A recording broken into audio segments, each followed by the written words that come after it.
अपने आप के भुलाकर इश्क करे के ना चाही, अपने आप के भुलाकर इश्क करे के ना चाही, दुनिया लुटाकर इश्क करे के ना चाही।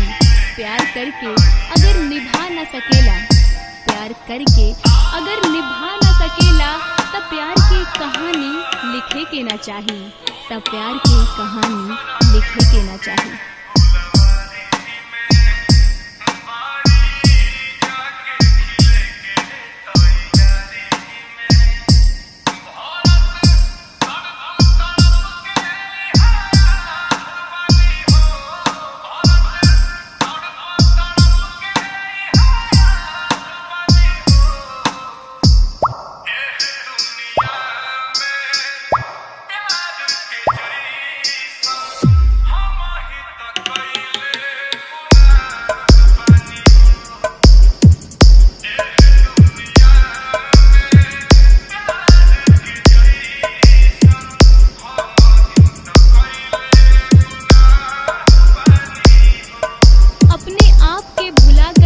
करे के ना चाही, अपने आप के भुलाकर इश्क करे के ना चाही, दुनिया लुटाकर इश्क करे के ना चाही।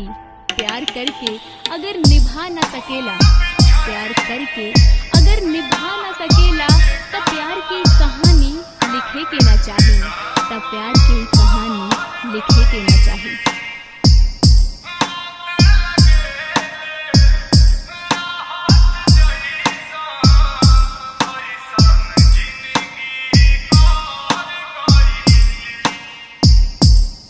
जो किसी पे जान उड़ाता था, जो किसी के लिए स्टेटस लगाता था, जो किसी पे जान उड़ाता था, जो किसी के लिए स्टेटस लगाता था, मेरे अंदर का वो लड़का मर गया, मेरे अंदर का वो लड़का मर गया।